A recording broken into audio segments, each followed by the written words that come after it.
Hi everyone, and welcome back. If you haven't had a chance to tune into previous lessons, I strongly suggest that you go back and do so. If you are tuning in for the first time today, my name is Lauren. I work for a group in Lancaster, Pennsylvania called Compass Mark.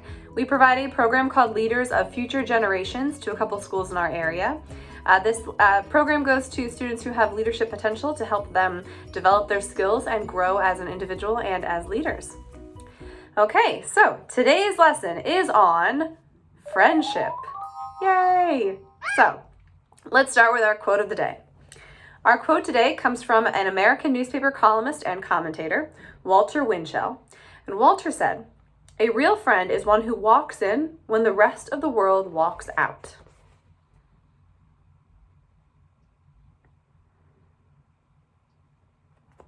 Okay, we'll come back to that later. Let's get started. So what does it mean to have a friend? And why do we as humans make friends? So we could go through life pretty lonely if we wanted, if that's what we wanted. But a lot of us, we tend to group towards other people. We want to be social creatures. So what is it about having friends that makes life better? Let's first think about when life is going well. So when we're having a good time and things are going well and we're succeeding and we're reaching our goals and everything else, friends are great because they can help share in our joys. They are proud of us. They make us feel really proud. They make us laugh. They have a great time with us. They're very supportive and encourage us to keep doing new things. It's really great to have a friend around when you want to celebrate something. And it's just nice to have someone to share it with too. What about when life is not going so well? So when we experience a hard time or a challenge, our friends are there to lean on. They can help support us. They can cheer us up. Maybe they help figure out a solution or give us ideas to help improve the situation. And sometimes friends are just there to be a sounding board or someone to vent to. I know when I'm having a hard time or I experience some kind of challenge, the first thing I do is tell my friend, right? Is I go to my friend and I text them or I call them and I share that situation with them. And sometimes I am looking for some help or advice or a solution. But most of the time I just want to tell someone. I just want to share it with someone. So that can be a huge part of having a friend too, is just having that sounding board of someone to vent to or someone to celebrate to. So friendship is something really unique and it's meaningful and it can have a really big impact on our lives. So how do we make a friend? Does that just happen naturally or do we have to do anything? So we discussed in an earlier lesson that it's not as easy now as it was when we were little kids. When you were a really little kid, it probably involved just walking up to someone and asking them if they want to be your friend. It was really, really simple. And they probably always said yes. And if they said no, maybe they were just in a bad mood or something. But it didn't really have too much to do with who we were, right? It was just, they're there and they want to play with you and we're going to be friends now. We may have even made friends because our parents were friends with their parents and they kind of came over to your house and they were like family friends. Or maybe they live next door to you. Or maybe they joined the same basketball team that you're on and so you're able to connect because you're both on the same team. All of that is really great ways to meet friends.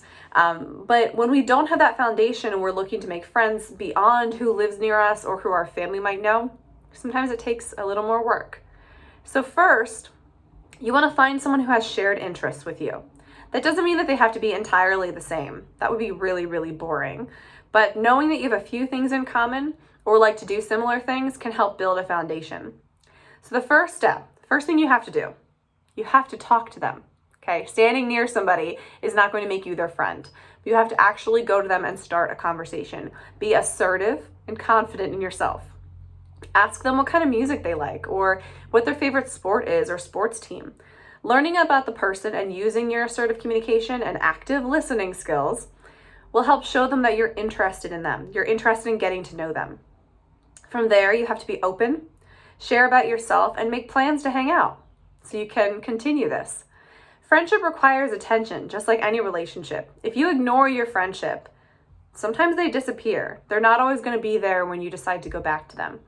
And then after a long time has passed between you being good friends, it's actually harder. It gets even harder and harder to try to regain that friendship and get it back to where it was. So a big part of friendship, especially as you get older and it gets more challenging because life gets in the way, is not just making friends, but being a good friend back and actually putting effort into that friendship. When we make friends, we want to make sure that our friends are positive, right? That we have a good friend, have a positive influence or impact on our lives. So what are some qualities that you would want your friend to be? This could be subjective. Maybe some of us care about that person being athletic or artistic, and maybe some of us don't. But there are some fundamental things or qualities that make a friend a good friend. So what are some of those? Maybe someone who is supportive, honest, responsible, respectful of you, your stuff, your family. You don't want someone coming over to your house who's going to be disrespectful, right? Trustworthy, someone that you can share your secrets with and know that they're not just going to turn around and pass it around school. Someone who's patient with you, loyal, they've always got your back, and someone who's kind, right? Somebody who's actually a nice person. So what are some things that we would not accept in a friend, that we would not want our friends to be like? Maybe someone who lies to you, someone who is irresponsible, kind of gets you into trouble, or maybe they're dangerous. Someone who's violent, disrespectful, and here's one I hear a lot. Someone who's fake. So they act one way to your face and a different way behind your back. That's not a good friend. Okay, friends with these qualities can have a really big impact on your life in a negative way, and they can make your friendship very challenging. It's important to know that just because you're friends with someone doesn't mean that you have to stay friends with them if they are exhibiting these negative qualities. So if you have a friend who starts to become dangerous or irresponsible, or maybe has lied to you a couple times, I might not throw the towel in right away and say, forget you, not friends anymore. But I would try to confront them, and I would share with them how I feel. Great friendships can go through times of struggle. They can go through situations or conflicts or arguments or, times when you let each other down. That's just part of being human. If you can talk about it and come out of it even stronger than before because you opened up and you shared how you felt, then that friendship is going to be really strong and it's going to last a long time. If we never tell them how we feel and we kind of just let this keep happening to us, then we'll never know if that friendship was able to be saved or not. We might decide to just dismiss them and leave, and they'll never know why we stopped hanging out with them. Or we might blow up at them one day and ruin the friendship in that kind of way. So it's important to kind of take a step back and just address the situation, just confront it, be confident to do that. However, if you do confront your friend and that friend responds negatively or disregards your feelings, then it might be time to rethink the friendship. We change and develop throughout life all the time. We go through stages, but we also just change by who's around us, the environment that we're in, the things going on in the world, the stuff that we like. It's so natural, okay? We change. And so our friends do too. And sometimes we grow and we change together and we might become stronger, but sometimes we grow apart. And unfortunately, that's just a part of life and it does happen. It doesn't mean that either of you are bad people or that they hate you or that, I don't know. It just means that you grew apart, and it can be a really natural part of life, unfortunately. But it's important to reevaluate for yourself what values you have and what you're looking in a friend. So you can know that this group of friends that you have around you, they have your back, and you can either grow together and you can respect each other, or decide that the friendship isn't going to work out after all.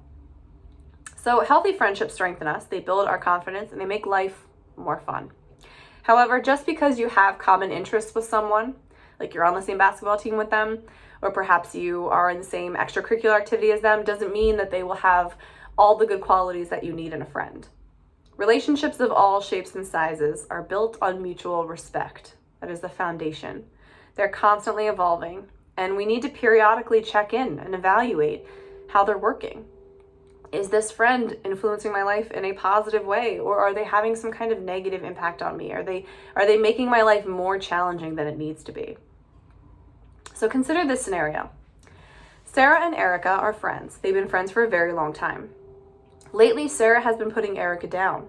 She says things to her like, "Why are you wearing that awful dress? You sure don't know how to pick out clothes." Or, "What happened to your hair?" Or, "If you didn't have me, you wouldn't have anyone." At first, Erica thought to herself, "Oh well, that's just Sarah. She can be cruel, but she doesn't mean it. She's just joking." But after a while, Erica started to wonder if Sarah really felt that way about her. She didn't like how Sarah's words made her feel, and she didn't want to lose her friendship. So she decided to stand up to Sarah. She said to her, "I want you to know that you really hurt my feelings when you constantly put me down. I need a friend who is encouraging and supportive." Sarah was actually surprised because she didn't realize that what she was doing was actually hurting her friend so much. To her, she thought that she was just joking. She immediately apologized and said that she would watch how she talks to her and that she would stop making jokes. So once Erica identified how she felt about the friendship and that her feelings were getting hurt, what did she do? She confronted her friend, and they were able to save the friendship. She used her knowledge of emotions to identify how she felt and her communication skills to address them. Communicating how you feel and what you need from a friend is often the same thing that your friend needs too. They want you to be a good friend as well. They want the friendship to stay intact just as much as you do, but they might be frightened or insecure to bring up things that bother them. So you need to be able to confront them, but they also need to feel like you're a trusting person and that you respect them enough that they can come to you too. So when we have friends, like I said before, sometimes we have to reevaluate and make sure that friend is still giving us these good qualities. If you start to notice things that your friend is doing because they're changing, or maybe they're, starting to get involved with a different crowd, and it doesn't fit what you want or what you deserve in a friend, first I would try to talk to them. I would try to see what's going on. But if they come back to you with disrespect or disregard or blow you off or, get really defensive and mad at you, then maybe that friend is just not worth keeping around. And just like we change and evolve, our friendships do too, and our relationships do too. You're going to meet a lot of people in your life, and you're going to have a lot of chances for really good friends. So it's important to make sure that the ones you surround yourself with are positively influencing your life. We'll be talking more in the next lesson on how that influence from our friends can affect us. But for now, let's go back to our quote of the day. So our quote again from Walter is, "A real friend is one who walks in when the rest of the world walks out."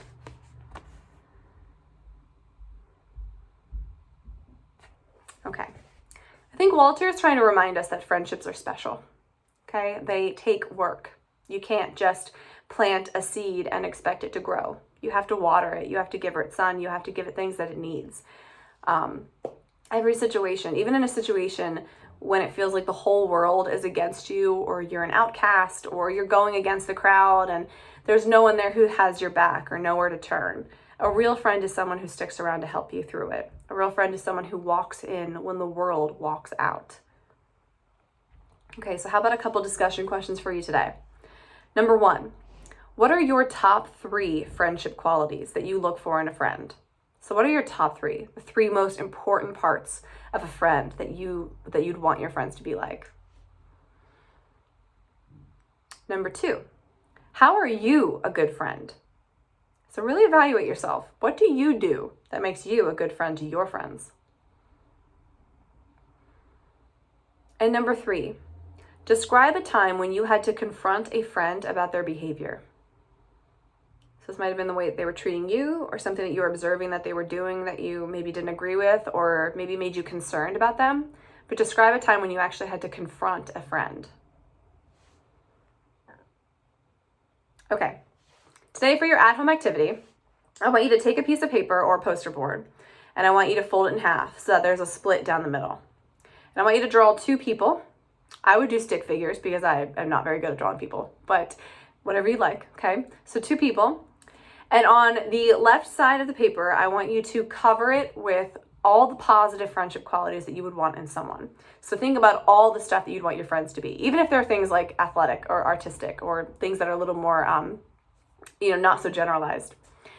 And then on the right side, I want you to fill that person with all the negative friendship qualities you can think of. So things that would really make you reevaluate that friendship, things that would make you kind of stop and say, whoa, why'd you just lie to me? Okay, so whatever it might be that would get you to rethink it. Okay, and I want you to decorate this or color it however you want. If you want to make the one on the right, a little more gloomy or anything, and then the one on the left a little more bright.